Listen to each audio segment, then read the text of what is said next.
Present. Nelson. Here. Briggs. Here. Blackman. Here. Paredes. Here. Huckabee. Here. Ford. Here, and McMorro is present. First item on the agenda are audience comments, and there was a sign-up sheet that no one signed up for, so I'm just going to ask, is there any audience comments? No? Okay. I know why you all are here. I have a pile of certificates up here. But it's so many of you, so don't leave after your child gets their certificate. We love having people in the audience. So we will move to the next item on the agenda, which are Parker's History Fair students. Are you doing those? I am.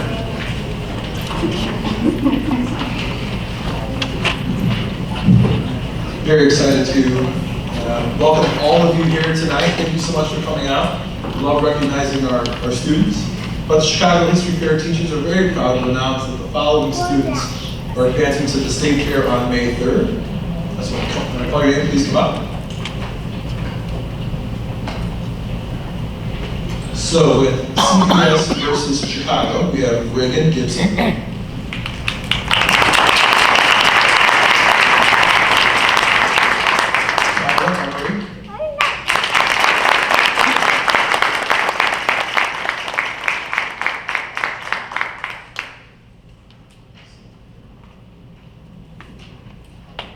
And Oscar De La Torre.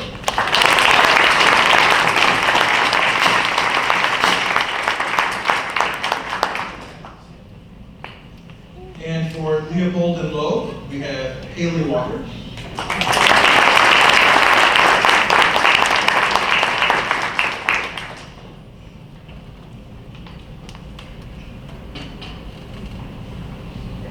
And Audrey Simmons.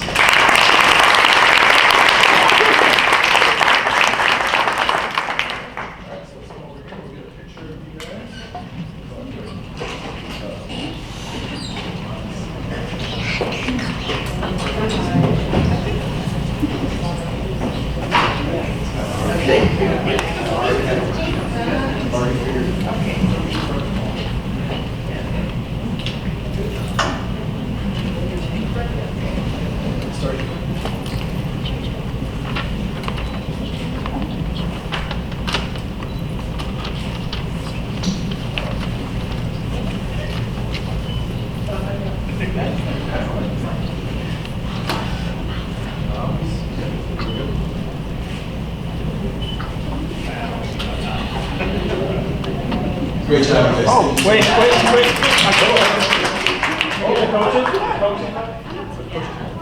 Yeah, coaches.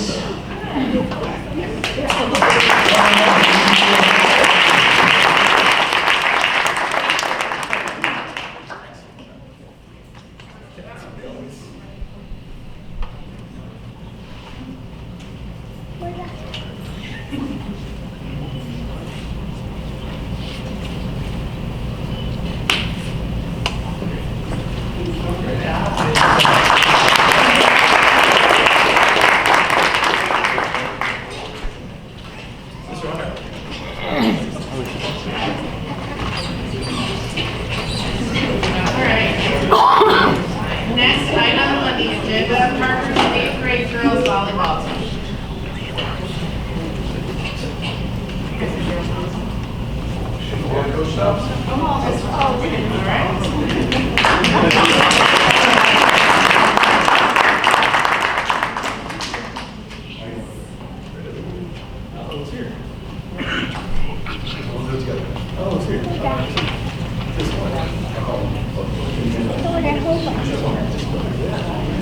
Okay.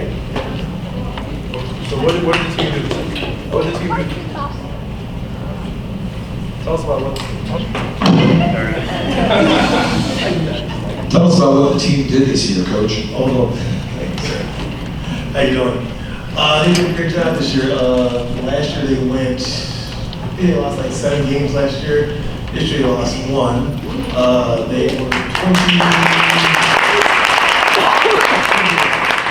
22-1, and they did really well. They won some tough games, and they continue on with the tradition. We've done very well the past few years. And she's a new addition, Gabby, and did a great job, of course, transferring and made the team in with a rock for us, so we did an amazing job.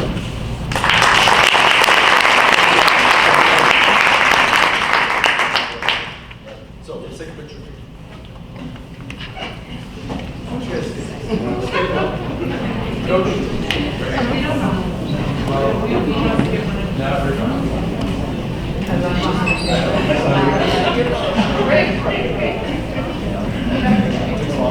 I'll just photo bomb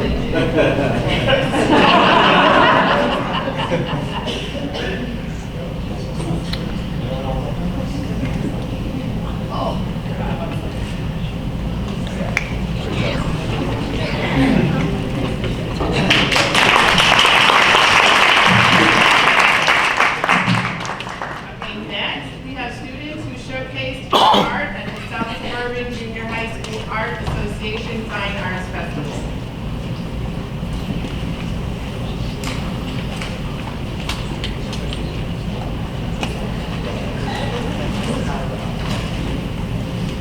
Hi, good evening, everyone.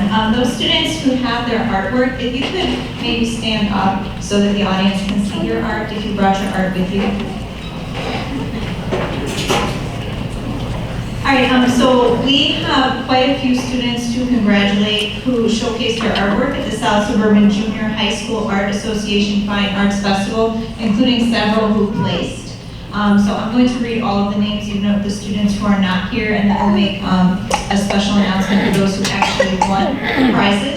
So we have Deasia Maddox, Kaylin Matthews, Charles Nimmitt, Victoria Plummer, Nizani Ward, Sullivan Matthews, Lee Marks, Tanya Martinez, Avery Radasta, Alaya Hobson, Micaiah Terrell, Ella Michelle, Axel Avila, Aria Harrell, Michael Hardy, Virginia Chase, Peyton Robinson, and Hannah McGowan, who won 3rd place for her slab box art project, and Vashti Lastisley, who won 2nd place for her abstract relief sculpture, and Madison Clark, who won 1st place for her coil vessel, along with the Special Instructor's Choice Ribbon, and won for the highest honor, Best in Show.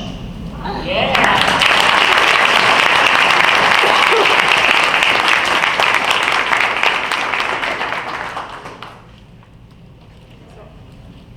Yeah, if you guys want to come up so you can get your certificates and your picture, and bring your art, please, so it can be in the picture.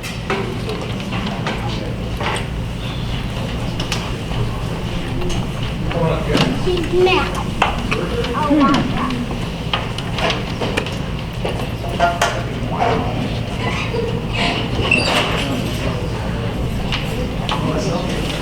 I didn't hear that.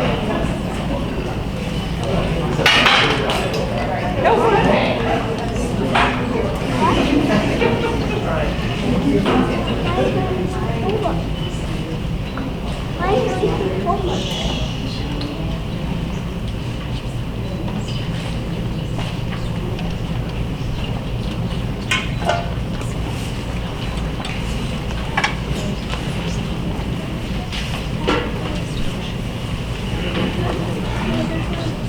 Mom's dead. Everybody okay? All right, great job.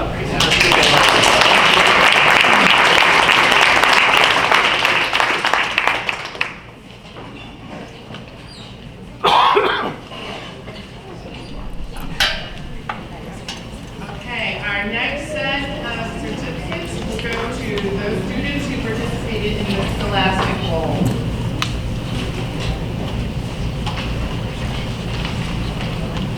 Good evening, everyone. Mr. Murphy was not able to be here today, but I will share some information about our awesome Scholastic Bowl team this year. After a start of 3 losses in a row, the Falcons rallied to win 4 straight going into the conference tournament at Parker as the number 3 seed. Our students were very motivated going into the tournament and won 3 of the 4 very hard-fought matches. The Falcons ultimately defeated James Hart in the finals to take home the conference tournament trophy. And the team, Mr. Murphy also mentioned that we have 4 very strong players that will be returning next year. And so we're very excited for our Scholastic Bowl team members.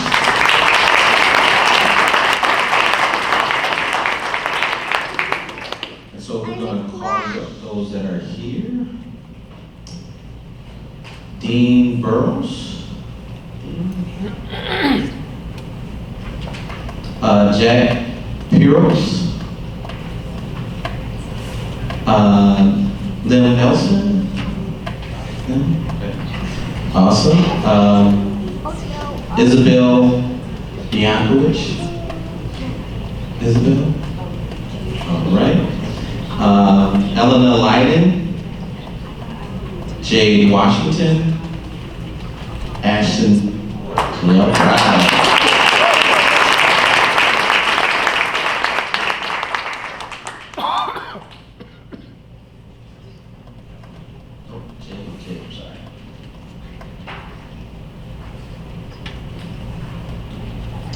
Reagan Leiden.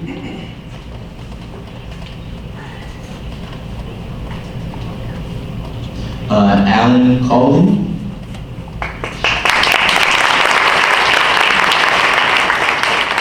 Gail Gamble.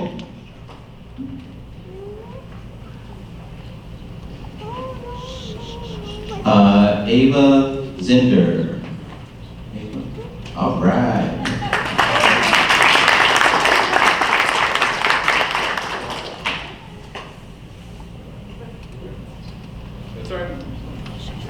All right. Let's give them another round of applause.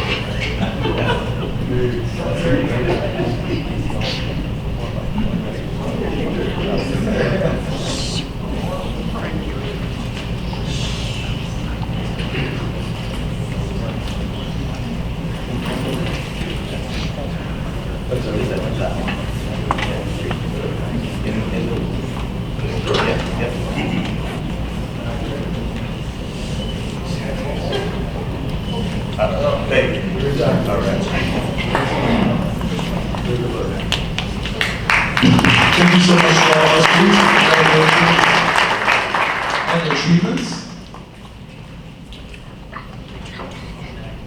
And that is the end of one of the best parts of our meetings always, our certificates. We will move to the next item on our agenda, which will be equally as exciting as certificates, I'm sure. Superintendent's report. So, Dr. Sure. Really, thank you, parents and students.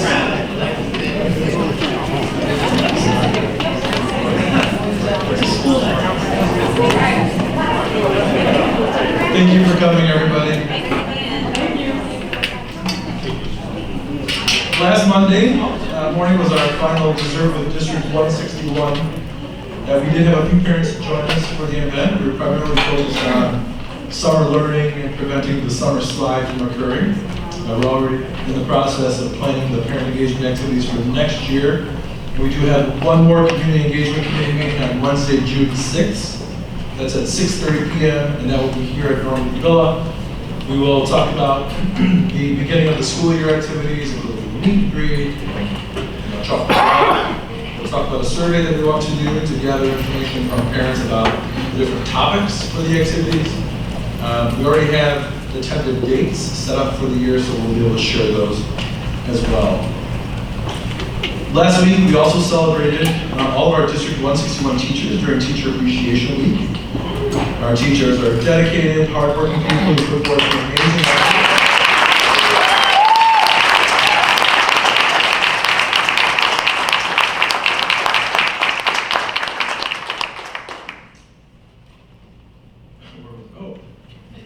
So hardworking people, so you're going to know that I can read the room in a minute, because we talked about hardworking teachers Every day they're putting forth that great effort. On any given day, they're teachers, social workers, conflict resolution specialists, fill-in medical personnel, consolers, and cheerleaders. They wear many different hats for our children, and they are focused on creating the best outcomes for all of our kids. Please join me in giving them a great big round of applause. For all of them.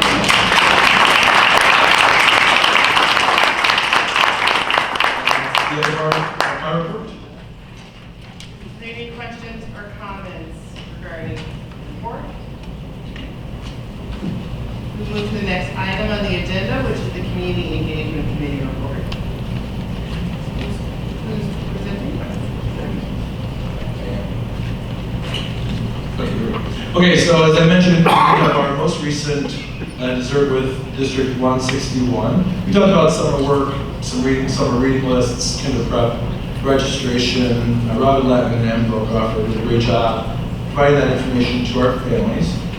We also, at our last meeting on May 2nd, talked about some future topics, including the 5th to 6th grade transition, which was by far the most popular event that we ran this year. There were probably, I would estimate, 75 parents who attended that. There was some interest in doing a book study with parents about what on any number of topics. It could be academic, it could be what it means to be a parent in today's age, testing and assessments, our expectation of our parents, the expectations of our graduates in District 161, identification of service learning opportunities, internet safety. Aaron's Law was another big one that parents really appreciated, but also the parent events around those trainings. I think people got a lot of value out of it. So as I mentioned, we have another meeting coming up on June, coming up in June. But for our 2018-19 schedule, our first dessert is September 13th, and that's what is expected of parents in District 161. So we'll look to break that down by grade level, break it down by area so that parents can kind of bounce around, gather as much information as possible. We'll probably keep the presentations short so that everyone has a chance. You have multiple children to get around and see the different presentations. But again, that's on September 13th. That's at 6:30 p.m. That's at Parker Junior High. And then our next meeting is on June 6th at Normandy Villa. Thank you. Any questions or comments regarding the community engagement report? Or anything to add? Okay. Next item, the speed committee report. Good evening. I'm going to present the winter and the spring report because it's been a while since I did a report for speed. But just like our district, speed 102 has compliance matters that they have to make sure that are done and completed. Those being all the staff evaluations were completed, and the interim executive directors were very pleased with the jobs that all the principals had done and the feedback that the staff had given them. Just as we are beginning to work on the 2018-2019 budget, speed is beginning to work on theirs, as well as they have already begun to prepare for the ESY, which is the extended school year, which is summer school. Registration packets should have already been distributed at this time, and the focus of this year's summer school, just like in every other district, pretty much is Marjorie, Miss Marjorie Lador Davis, who is the co-executive director of speed, she intended, I cannot say this word, but Infinitec, that's it, event, to support speed students who received awards. And also the parent PTO, just like we're trying to engage parents, speed is certainly trying to do that, and the PTO is really trying to promote engagement and get parents involved. They held a parent PTO appreciation luncheon in honor of National Teachers Week there as well on May 4th. Two students also came to Zoom to speak in April about their past participation in SPEED programs. And the students spoke about how SPEED has helped them in their overall education and social development and academic progress. The Parent Association in May also, they're planning, and I don't have a definitive date yet, but they're planning to host a workshop on safety at SPEED and all the satellite locations. There will be morning and evening sessions so all parents can attend.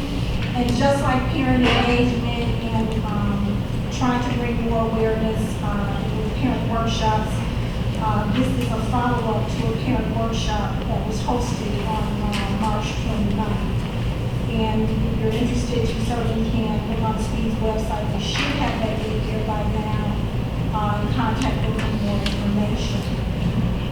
They also began engaging parents.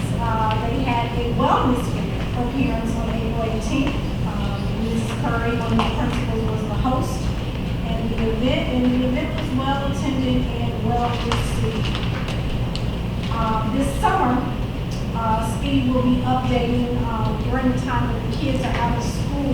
Their tech department is planning to overhaul their copper line systems because their phone system is antiquated.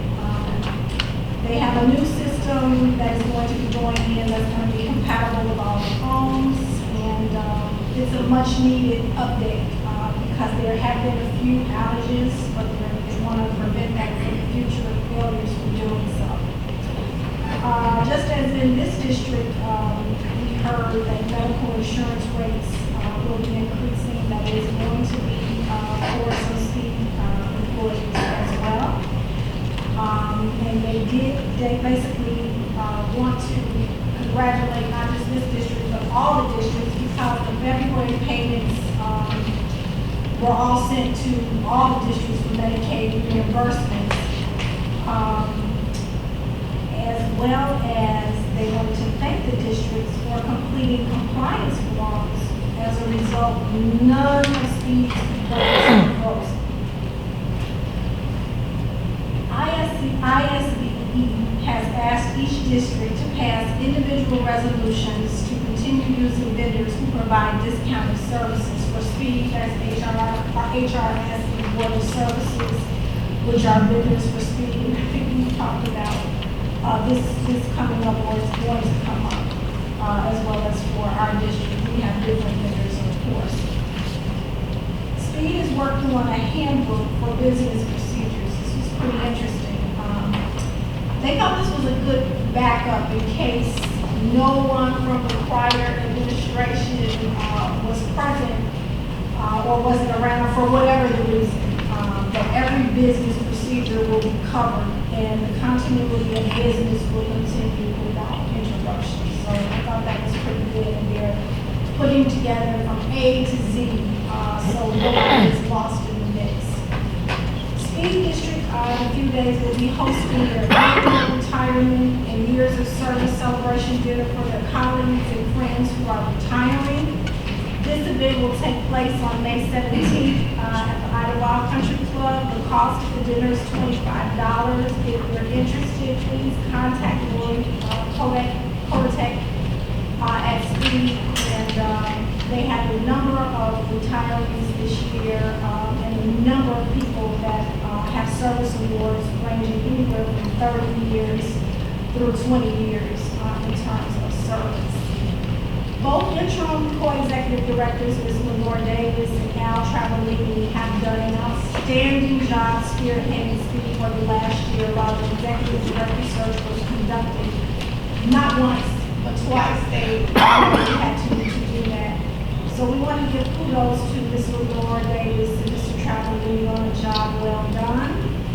And finally, SPEED has a new executive director, Dr. Tina Hallinan. A welcome reception was held for Dr. Hallinan last month at SPEED. If you haven't had a chance to welcome the new executive director, please take a minute to do so. That's fine.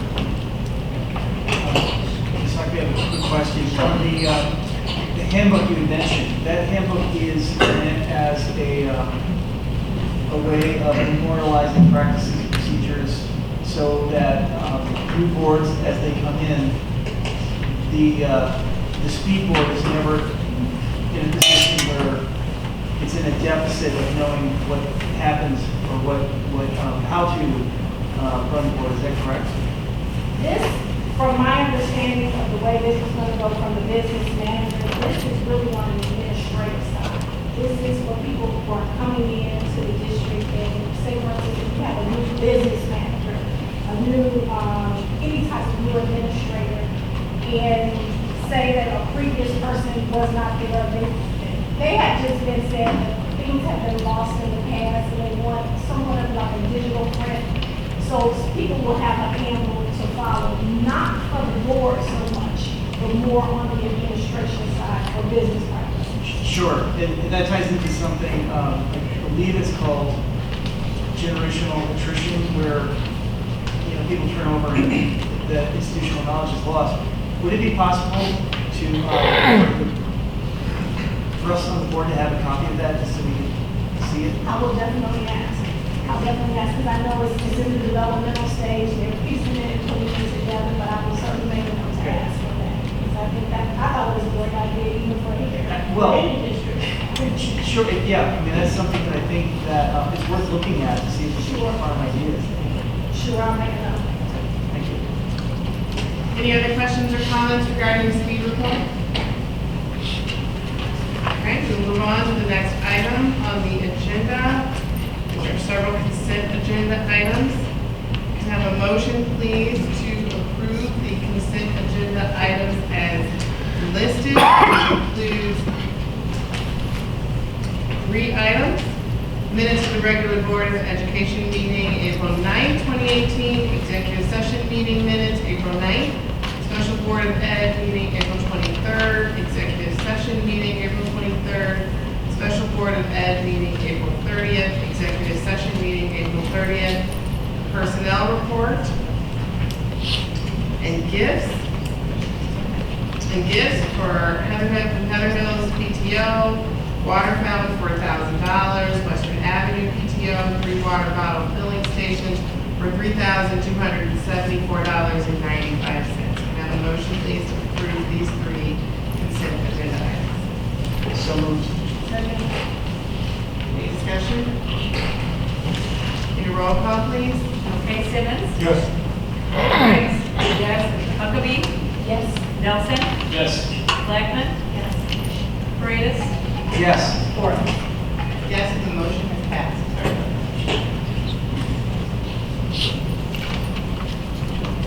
Yes, I would just actually like to say thank you to the people who, the organizations, specifically the PTOs, that have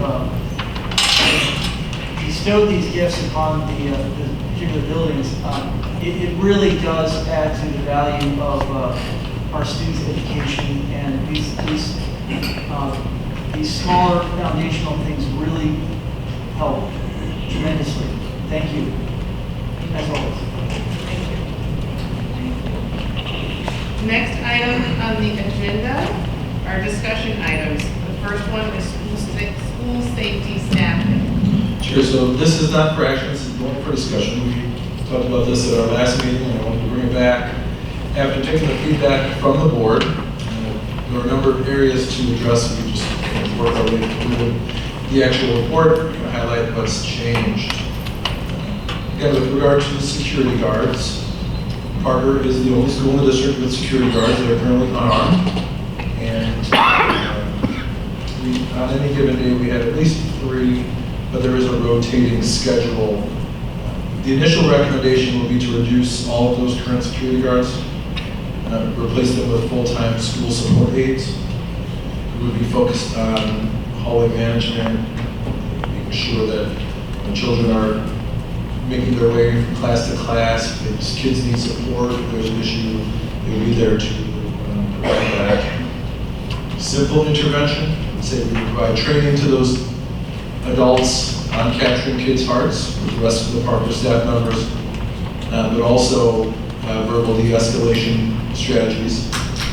They would only provide student supervision in areas of the school designated by the administration, and they wouldn't be assigned to other duties, which is, if you remember our previous conversation about school safety aides, in some buildings they're school safety aides, but in other buildings they're administrative assistants or interventionists. So we want to make sure that at Parker, these people, their roles are pristine, that they stay focused on those.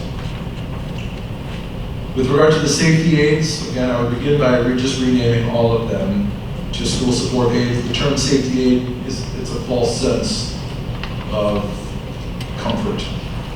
They do not have, some of them have safety training, but again, that's Mr. Cunningham. At Parker Junior High, at the elementary schools, they do not have any safety training and typically perform administrative tasks, even in the school safety role. So again, I would recommend changing their names or those titles to school support aides. The other recommendation would be at Heatherville and Flossmoor Hills to transfer those two current safety aides to administrative assistant positions to match their current job activities. Right now, you really can't tell the difference between people in the current safety aid role and the administrative assistants in the offices, and it would absolutely be the right thing to do to move them over to those positions. It provides the principals with some autonomy to make that decision because they've chosen how they wanted to use those staff members, so it would honor the work that's, the decisions that have happened at the building level without penalizing them. And then, so again, so that'd be at Heatherville and Flossmoor Hills, and then at Western, at Serena Hills, we would rename those two people, but they would not use that FTE in their building. We would be able to use them as they currently are, one for interventions or something similar, but generally for support of the school. For the off-duty police personnel, this was one of the areas that we discussed quite a bit. We currently do not have any off-duty police officers in our buildings. Each off-duty police officer, on average, would cost about $32,000 per person. Several years ago, each District 161 school added the Blue Point pull stations. They look like fire alarm pull stations, except just like their names, they are blue. We have not used those on purpose. We've had at least one time where the button was dropped and the police were notified to come to a building, but never, even when there have been emergencies, we have never used that system. And I understand it was quite costly to implement, but we do have that as the backbone of our emergency procedures. If we do have to, pull the Blue Point station, the closest police department will be notified, and they will respond. And I have the school, the police department, that would respond in the distance in miles in your report. The recommendation at this time would be to not add off-duty police personnel. Initially, the conversation was to add them at Parker. And then as you think through it, if we're going to add it at Parker, would we add them at all schools? And then as you think through it further, essentially becomes a $150,000 a year insurance policy that we would not have had to use. Again, there's no price on safety. I will appropriately recommend that we spend any dollar to keep our children safe. But as you also talk about off-duty police personnel, they recommend that they're not at the front of the building. So if there is an issue, the assailant can enter the building because you do not want your off-duty assets up and just about it in a sterile manner at the front of the school. You want them out in the building, so there would be a delay. Again, that's very purposeful to have the distance in miles there as well. So at this point, the recommendation would be not to add off-duty police officers to the buildings, but we can talk about that further. Analysis and implications for the budget. There would be a small increase. Certainly, we would have more coverage. So we would have, at the end of the day, 7 school support aides, and you can see the hours and the days. We would have the 2 administrative assistants because we would transfer the 2 support aides to the administrative assistant positions. We would reduce our current security staff. We currently have $110,000 in the budget for those staff members. And then quote unquote, reduce the 2 safety aides, but again, those people are still in the budget. They're just not safety aides anymore. Those would be the 2 administrative assistants.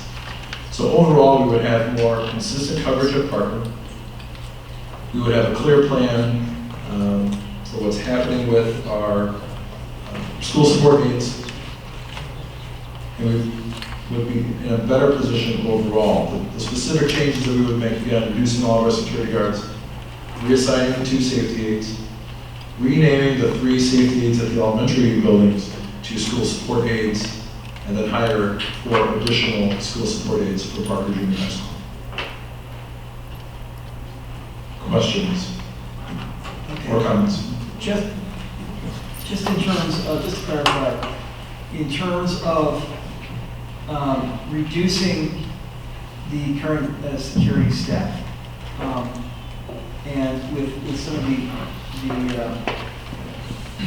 the assignments, are you comfortable with the level of safety, I guess, that our kids are getting? I mean, I agree with you, there is no price on safety, but at some point, you don't want to create a prison for yourself and your children to live in. Over the last couple tribe conferences, I've been to a number of safety seminars, as well as a teacher. I've been to a number of them as well. The thing that has been stressed more often than not is the building of relationships between the kids and the adults who are fixtures there, so that there's constant communication about things so that you know about things ahead of time. And the other part of that is, the sense of ownership that kids have in the school. With that, I guess my question is, to what degree are we also bringing kids, if we're moving the adults around and clarifying positions, clarifying responsibilities, and making things consistent, do we also have a voice by which kids are stepping up into leadership roles, and moving into a position to better strengthen relationships systemically between the children and the adults in our building? So I think they're starting to form opportunities for students to have a voice in the building, to influence the direction of the decisions that are being made. I think a key of this plan will be the training of the adults. It will be in the formation of those relationships, but it's also going to be in clear expectations for how we interact with children, for supervision of hallways, for outside duty. I will say, kudos to the Parker teachers and administrators over the last several weeks, just in my pop-ins. Those teachers are in the hallways, they're saying good morning, they're saying good afternoon, and they're outside for duty. They're really forming connections. And you can see it, the kids are responding. If I'm randomly standing there, they'll say, hey, good afternoon, maybe for that. But as we build those strong relationships, as you mentioned, the commitment to the building will certainly increase. I think there are opportunities, and we need more opportunities for that student voice to come through. But if we can put the adults in place that are focused on the relationships, that are trying to support what's happening in the classroom, making sure that the kids are getting from classroom to classroom, out of the hallways, managing a very orderly but still at the same time social lunchroom and cafeteria, I think we'll be in a good position. I will tell you, security guards at junior high level schools are not typical. And we have several.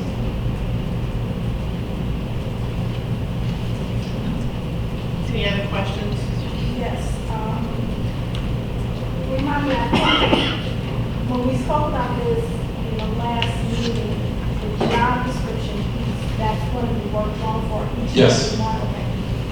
So at our last meeting, we talked about updating, because we have a job description, but it doesn't match how those people are currently being used. So we'll bring back a job description as well. For each, which you're proposing. Yes.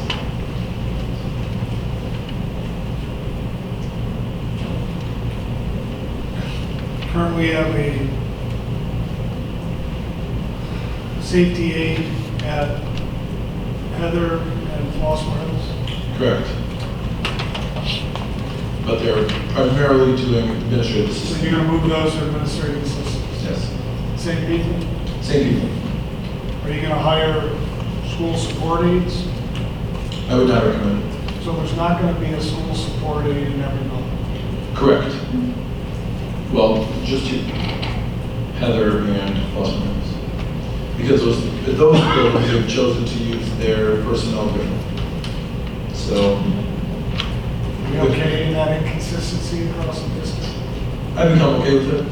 I think the challenge would be, you're going to generate the consistency, you're going to change the way that those buildings are staffed in their offices, which again, could create more challenges than we need. Going on the judgment of the principals, I would be okay using their judgment to determine how they're using those safety aids. Again, if we are this school support aids at Heather Hill and at Foster Hills, if they prefer to have the assistants in the office for that school support aid, I'm okay with that. Vice versa at Western, if they're looking to use that person to do interventions, again, I'm okay with that. Now the challenge is we mask our actual needs because we're being innovative with how we're staffing and solving problems. So we don't really get to, well, we may just need an interventionist as opposed to a school support aide working with students. It's hard to get to those conversations when the principals to use the staff that they have flexibly and in the best way possible. And your recommendation is to move all the security guards out? Okay. And the school support aides have nothing to do with safety? Well, I think they have everything to do with safety. They don't have anything to do with security, but I would say that we're limited in our secure responses currently. So Which is to call the police? that's primarily our own response. But it's not to do with the Blue Point system? We can, absolutely. We just have never used it. So that would be, I think there's some retraining that can be done. Because I would say that we had a situation where we probably could have used it. Again, your cell phone may be quicker, everyone always has their phone, and getting from. Does the police department have an opinion on Blue Point? It strikes me that the cell phone is actually a better form of communication because all you get from Blue Point is someone with an alarm. Whereas a phone call provides much more critical detail. I'm not sure if they have an opinion necessarily. But our Blue Point thermometer, so you hit the pull station, it goes to our monitoring company, and then they activate the police response. You'll be correct. If we pick up the phone and call 911, we connect to the Baltimore Police Department, we can say, hey, we're at door number 9, we're at this particular school, and we need to. So, on that, the difference between the cell phone call, obviously you making a correct call, but as I understood, the Blue Point was literally like a fire alarm, where it sends an alarm and lets everybody know in the building instantly you have to go into the lockdown or a shooter in the building or some other danger that requires everybody to get inside and lock down quickly. Right. So I think one of the rationales behind Blue Point, which I'm not an expert, is that it's like a fire alarm. We can call, so there's a fire, we better call the fire department, but let's everybody else know there's an immediate danger. I don't think they're mutually exclusive, these procedures that we can go through. But to Mr. Simmons' point, I think I'm getting this as well. There's really two aspects of this. There's an external threat and there's an internal student management that we're looking at that typically was assigned to a safety or security person. Is that correct? I wouldn't say it's completely correct. And just before we go into that, just back to the point about the pull stations, the psychological hurdle that you have to get over to pull a pull station that you've been told from the time that you've seen one that you better not touch it's a challenge. And there are issues with the fire pull stations because, again, we're constantly told, do not touch under any circumstance.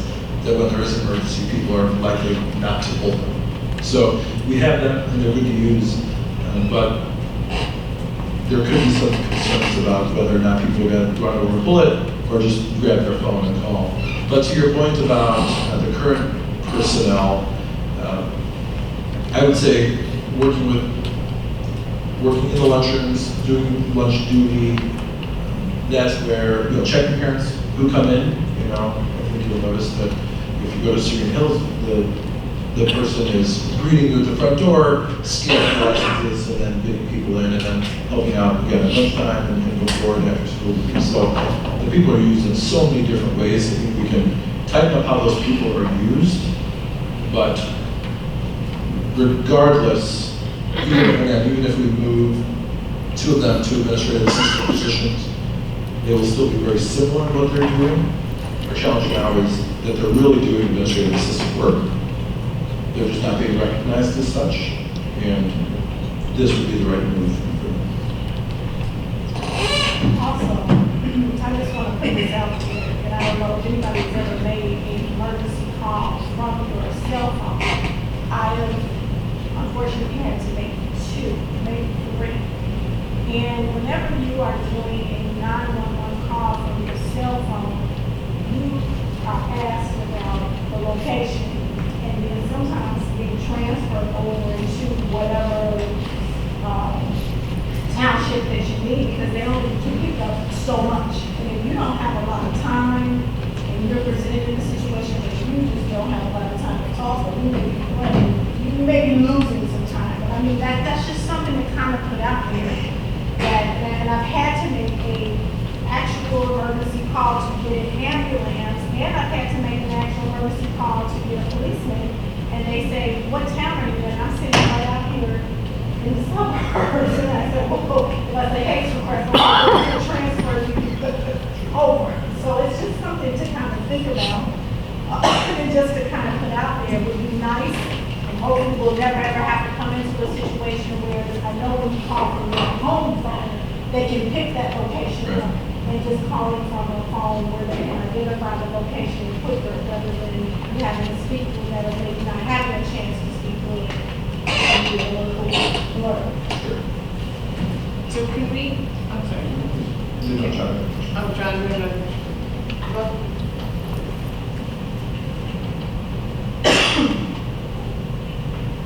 Off-duty police costs 32 a pop. School support aides cost what? 18, just under 20. And the school support aides, say for one, Mr. Cunningham, have no specific safety training, nor do you intend to specifically train any of the new ones in safety, outside of capturing kids' hearts and verbal de-escalation. I think that's where I would start. I think we have to be very clear on what safety means. I'm not sure it means a lot, given the fact that you want to change all the titles away from safety to be reflective of school support. Right. That's part of what I'm having trouble.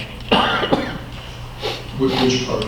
So what security tasks do you think, or safety tasks do you think they currently complete? The security guards, And the safety aides? who's going to break up a fight? The safety aides. I think the adults. The challenge of adding off-duty police officers is that they will have no intersection with a fight.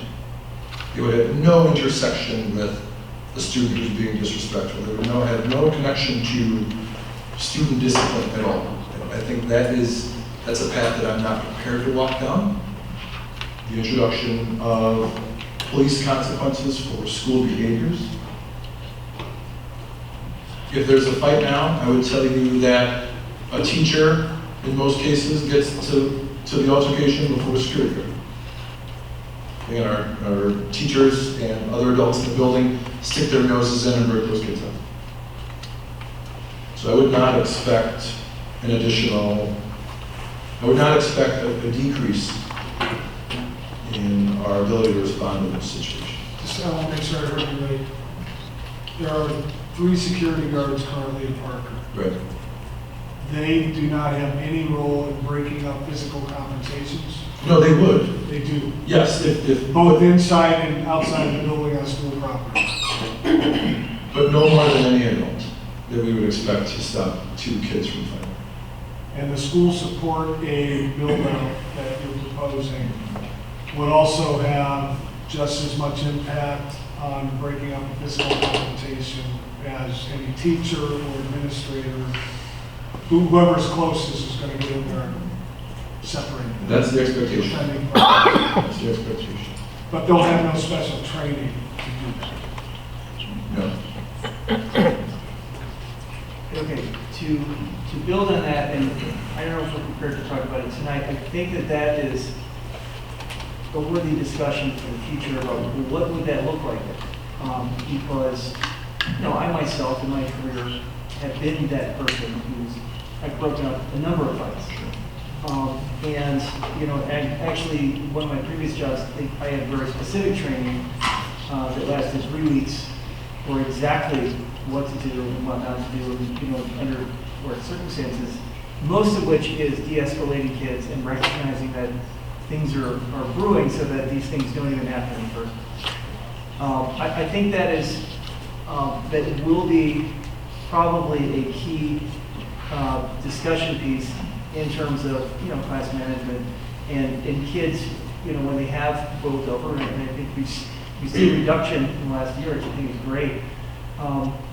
But I think that again, hearing that there is an issue, intervening early will be important. But I think to Mr. Simmons' point, if we are going to remove the people that are supposedly designated to do that, or at least be 3 extra bodies in the building to do that, then we need to have clear expectations of what our teacher's going to do. What is a 100-pound teacher going to do as opposed to a 200-pound teacher? What is their expectation? Do we have? But we don't have a way to control that now. Right. So but just to work this one through, right? So we have teachers who are tall, teachers who are short, we have teachers who are large, you name it. We have security guards who are in the same boat. We do not have a physical fitness requirement. We do not have any age requirements. We do not have any special training requirements. We do not have those items currently. Right? So I think, and again, the other piece is we don't really have an urgency to move forward on this. I think we can take our time and talk it through. But again, it's a school, right? I know we think it's a junior high, and that's the title, but they are 11, 12, 13-year-old children. And I think we want to create the environment where absolutely we maintain safety, that it's organized, that kids can come and go, that we know who's in our buildings at all times. But at the end of the day, they're children. And I think we have to make sure that we staff in a way that values the relationships we're trying to develop and the type of school experience that we're going to provide. And as we call around, because we want to make sure we're very thorough, we call next door. How many security guards do you have? Well, we have 0. Well, but we must have some. Well, no, we don't. We don't need them.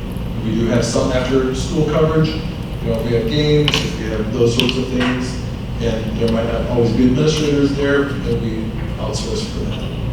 So there are plenty of models of buildings that function, and that are organized, and that are warm and welcoming, that aren't overstaffed with security guards. But again, we don't have to make any decision, certainly not tonight, it's only for discussion, but even at our next meeting, there's time for us to work through this. So I think a couple of things. I think the first thing is it would be, you're right, we're not making any decisions on this tonight, but I think it's important that we revisit why you started rethinking what the school safety staffing should look like in the first place.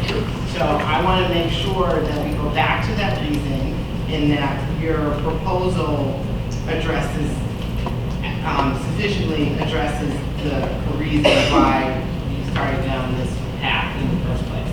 And then the second thing is I can hear and appreciate Mr. Simmons as well as Mr. Brady's questions and concerns around the term safety, and I think we need to be very clear on what that term means and how we are using it to make sure we are calling people, we're giving people the right title, and if there is additional training, if there's some other level of training around safety, whatever that's defined, or some other level around safety, short of having armed security guards walking through the building, I think we want to know what that looks like.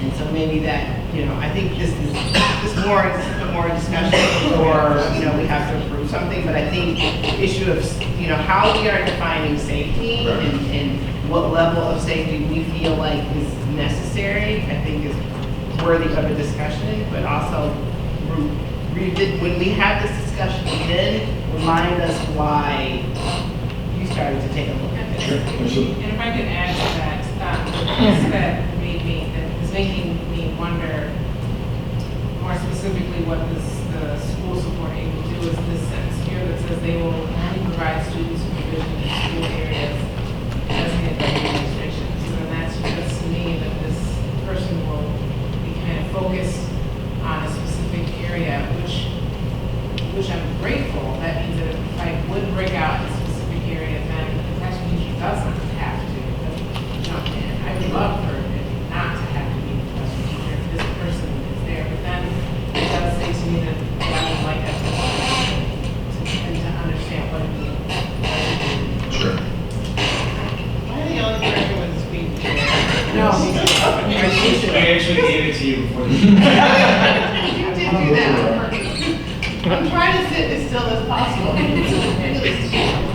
Okay, so I will gather that information, and really just one part. Again, to be very clear, the only person in this current role that, and I have to get back to that safety discussion, because there's two pieces of safety. Is it supervision or is it intervention? We have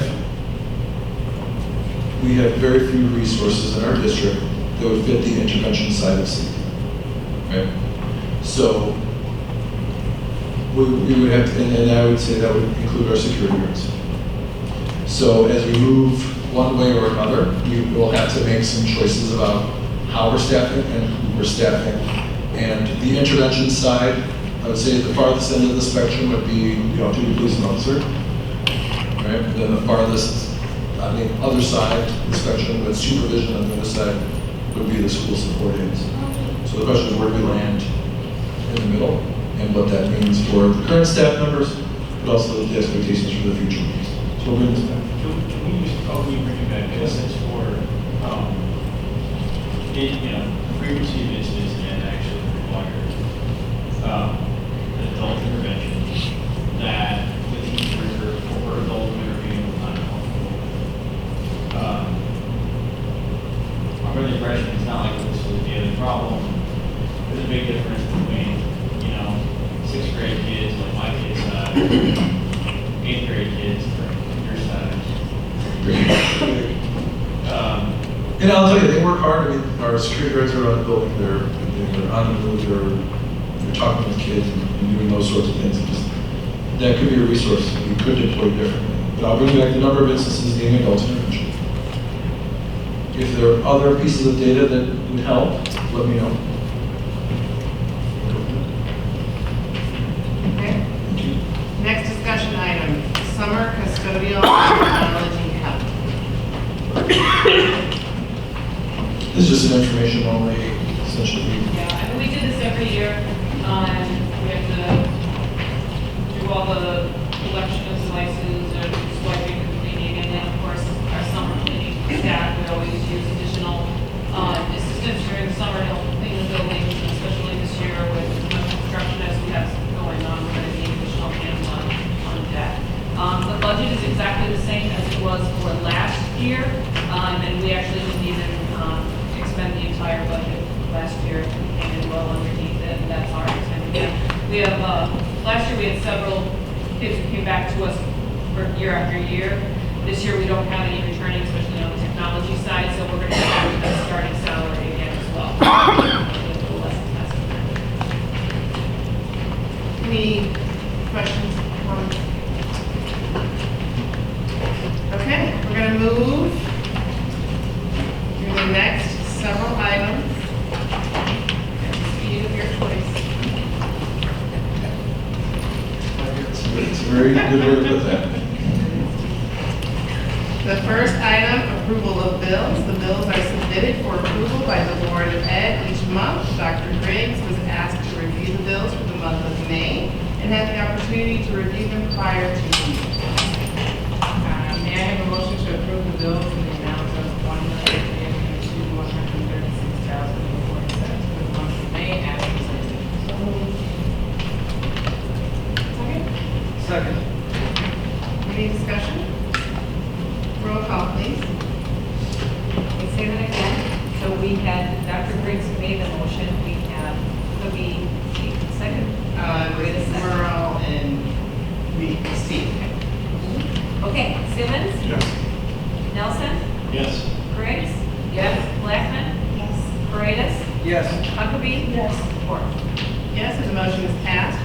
Can I please have a motion to approve payroll in the amount of $1,486,752.06 for the month of April as presented? Huckabee, second. Dr. Griggs, any discussion? Roll call, please. Briggs? Yes. Paredes? Yes. Huckabee? Yes. Nelson? Yes. Simmons? Yes. Blackman? Yes. Ford? Yes, and the motion is passed. Can I have a motion, please, to approve the digital learning proposal that will include Chromebooks, cases, and licensing at the cost of $403,650. Ms. Huckabee, Second. Dr. Griggs, any discussion or questions? One of the items that we will bring back is an audit of how we're currently using our iPads and Apple devices with students and what that experience looks like in the classroom.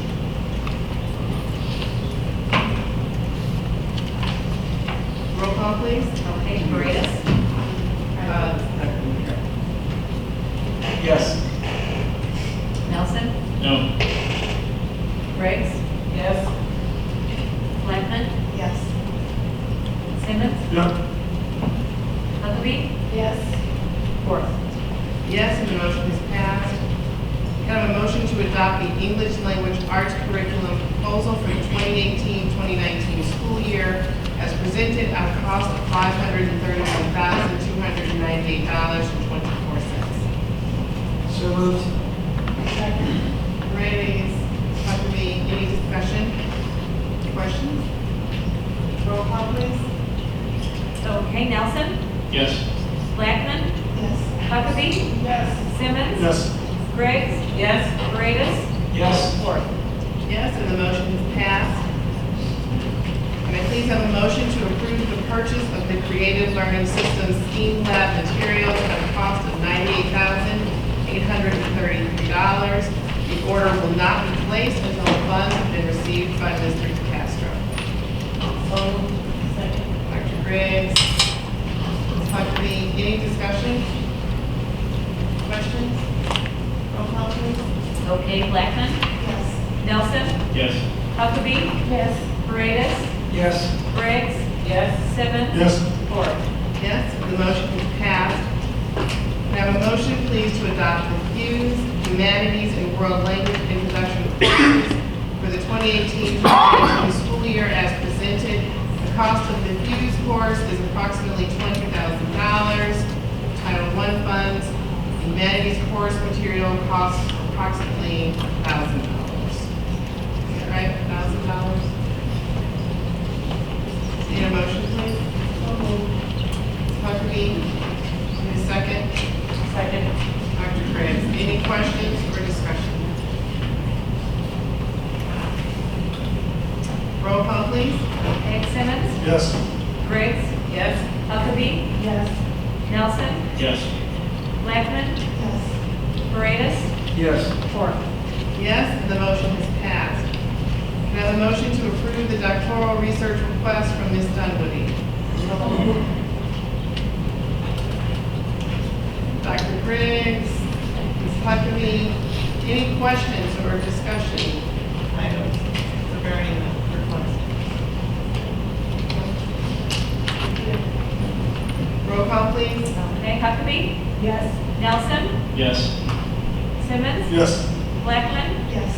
Paredes, Yes. Briggs, Yes. Ford. Yes, and the motion is passed. We'll be very interested to see your research findings. Next item on the agenda, can I please have a motion to approve the Capturing Kids' Hearts proposal for the 2018-2019 school year at a cost of $72,500? So. Dr. Griggs, Ms. Huckabee, any discussions or questions?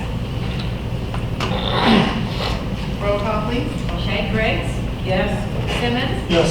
Nelson, Yes. Blackman, Yes. Paredes, Yes. Huckabee, Yes. Ford. Yes, and the motion is passed. Next item, may I have a motion to approve the new contract for Hillman Pediatric Therapy, PC, at the rate of $73 per hour for occupational and physical therapy services. This is a one-year contract from August 1st, 2018 through July 31st, 2019. Second. Thank you. Any discussion? Roll call, please. Okay, Blackman, Yes. Nelson, Yes. Simmons, Yes.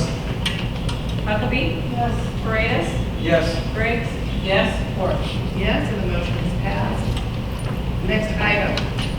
May I have a motion, please, to approve a 3-year contract for Easy IEP Electronic Individual Education Plan and Section 504 software packages. The first year's cost is approximately $5,717.31 per year. So moved. Ms. Huckabee? Second. Dr. Griggs, any discussion? Questions? Roll call, please. Simmons, Yes. Nelson, Yes. Briggs, Yes. Blackman, Yes. Paredes, Yes. Huckabee, Yes. Ford. Yes, and the motion is passed. Can I have a motion, please, to approve the second reading and adoption of revised policy 5120? Second. Ms. Huckabee, Dr. Griggs. Any questions?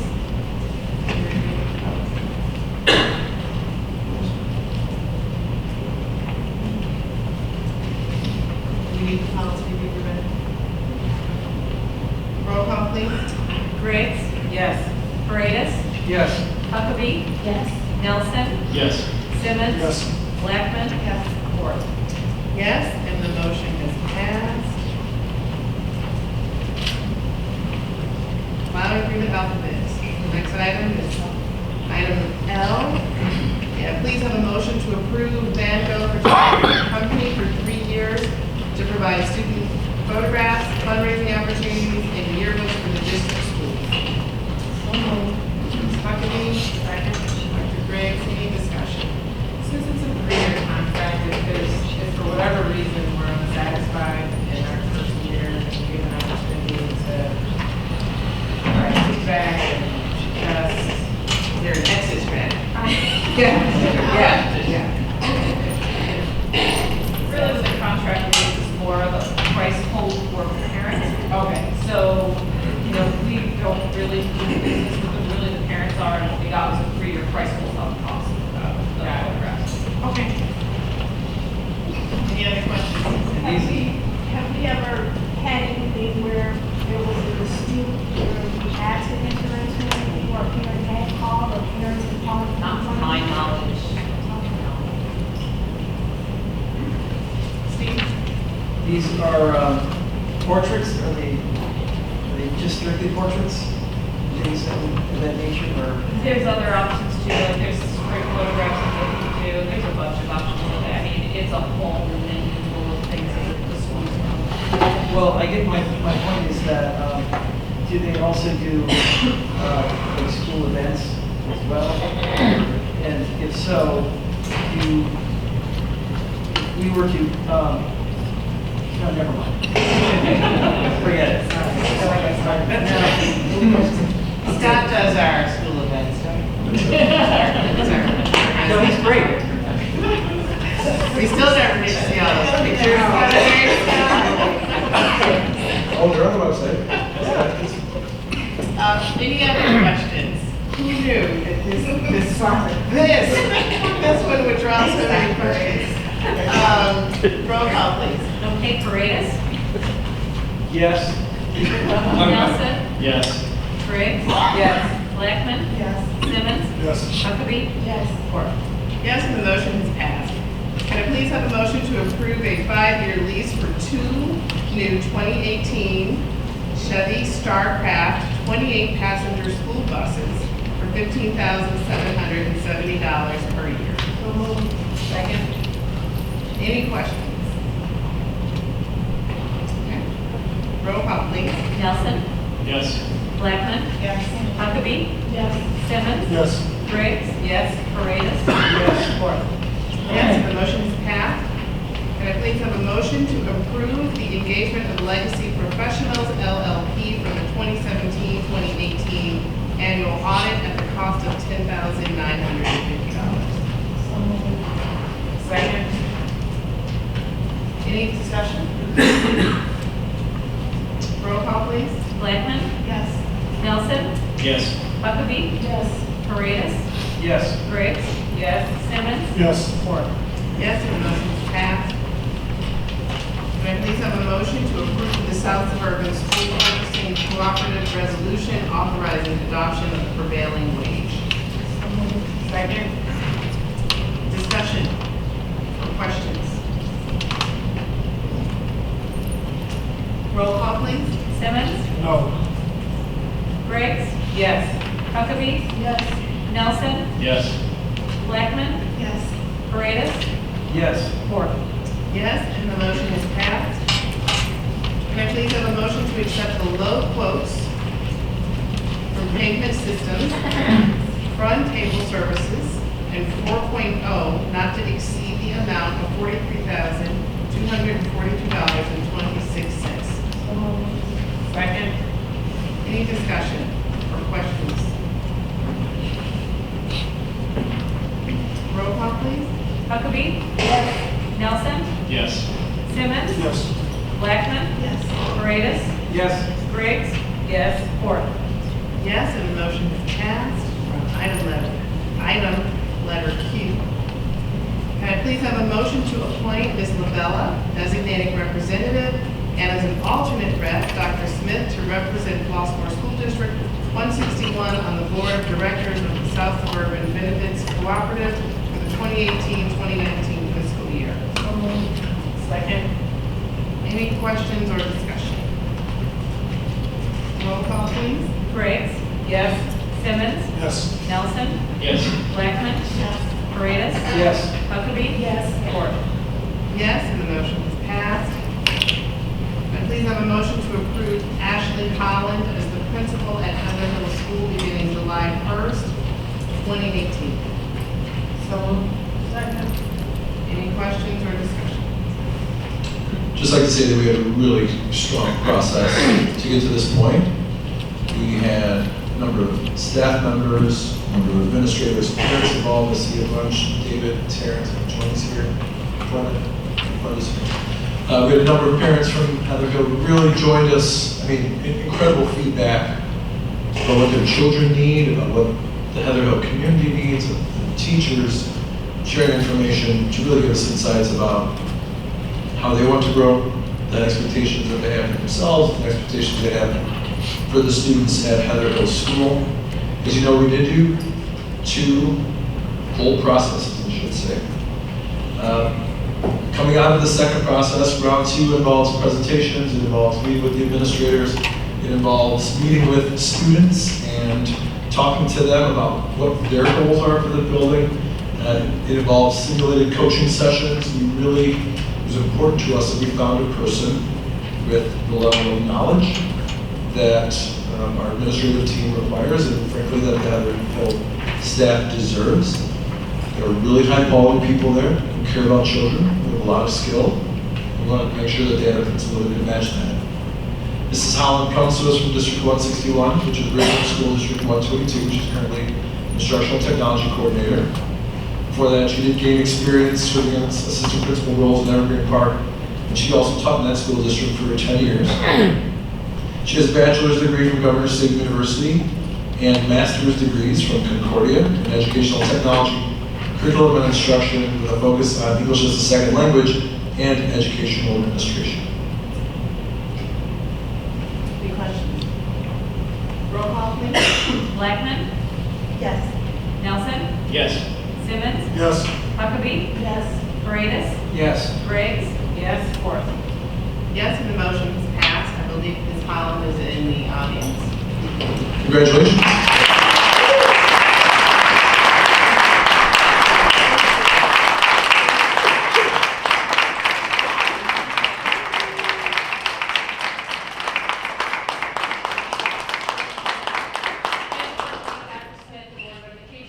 Families, teachers, students, everyone that was involved in the process. I look so forward to joining the Flossmoor family and keep going with the great work that everyone is doing currently in the rest of the district. So thank you. Thank you.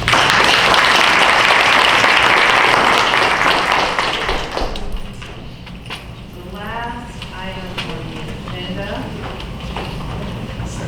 It is slow. May I have a motion, please, to approve the administrator contracts as presented? So moved. Steve, Dr. Briggs, any questions? Roll call, please. Simmons, Yes. Nelson, Yes. Briggs, Yes? Blackman, Paredes, Yes. Huckabee, Yes. Ford. Yes, and the motion is passed. Next item on the agenda is executive session. I need a motion, please, to adjourn to executive session, matters relating to personnel, 5 ILCS 120-2. Second. All in favor, say aye. All opposed? Nay. We will adjourn to executive session. Not quite sure how long we will be there, but there are no other action items, so we all have a wonderful evening.